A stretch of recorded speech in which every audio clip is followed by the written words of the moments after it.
Bonjour, pour la partie petit c, on vous demande à partir du tableau renvoyé par la fonction ouverture 4 ou ouverture 5 de reprendre les questions précédentes. Donc la première question a été créer la fonction compte classe, table classe qui permet de compter le nombre d'élèves de 1D ou de 1E en fonction de ce qu'on lui demande.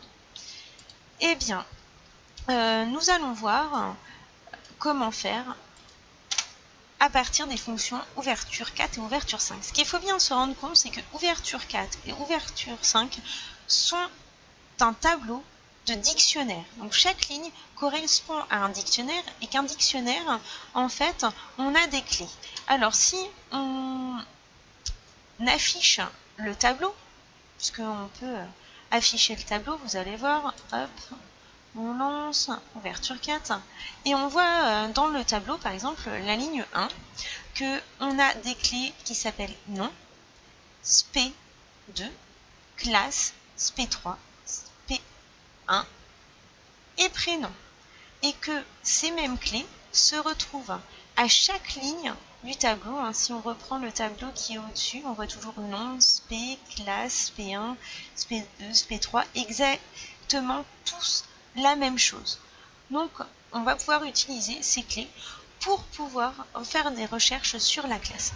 Alors, la première chose à faire, c'est de pouvoir récupérer le tableau que l'on fait dans ouverture 4, parce que table n'est connu qu'à l'intérieur de la fonction ouverture 4. Donc, pour pouvoir le récupérer, il faut faire un return. Donc, return table. Là, on récupère la table. Alors, on la récupère pas tout à fait, on va la renvoyer. Pour la récupérer vraiment, alors là, je vais mettre en commentaire pour que vous voyez bien, ici. Donc, tout ça ne se fait plus. Et là, si on lui demande print ouverture 4, eh bien, il va nous afficher la table. Regardez, hop là. C'est bon. Et il nous a affiché toute la table avec la quatrième méthode.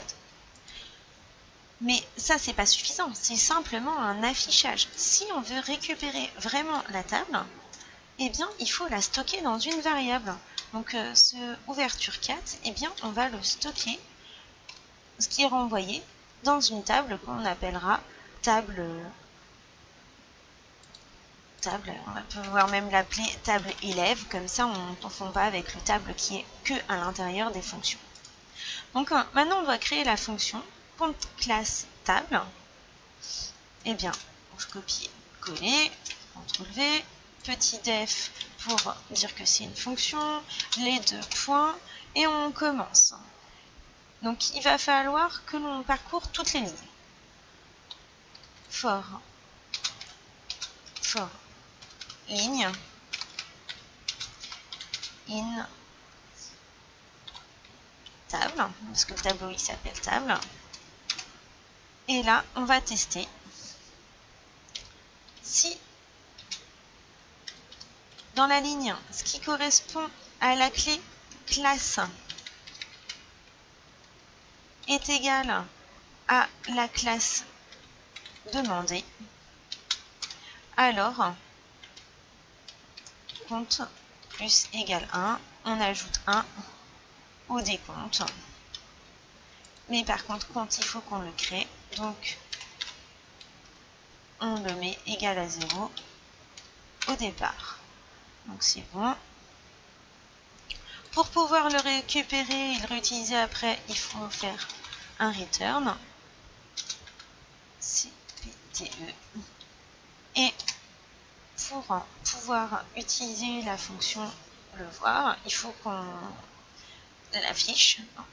Donc, on fait un print qui nous affichera le return. De quelle fonction elle s'appelle compte classe? Hop là, compte classe, elle a deux paramètres. Le premier paramètre est la table. Ma table, elle est ici, elle s'appelle table élève. Et la classe, eh bien, on va faire la première E par exemple. Voilà. Et on lance. Voilà. Oui, parce que classe, il le prend comme variable et c'est une chaîne de caractères à l'intérieur. Voilà, donc c'est bon. Donc ici, classe. Le problème, c'est que classe, comme il est écrit, c'était une variable. Mais on voit bien à l'intérieur ici de notre dictionnaire que ce sont des chaînes de caractères, les clés. Et je ne l'avais pas mis en chaîne de caractères, c'est pour ça que ça ne marchait pas. Donc il faut toujours bien spécifier en fait de quel type. Hein. L'essentiel, c'est pas de ne pas faire d'erreur, c'est de pouvoir corriger ces erreurs. Voilà pour cet exercice. Voilà le petit 1, toutes les autres se ressemblent. Si vous voulez, on peut le faire avec les dés, hein. Il y a aussi 10 élèves. Voilà, et on voit bien que c'est 10 élèves. Voilà, c'est fini pour aujourd'hui. Au revoir.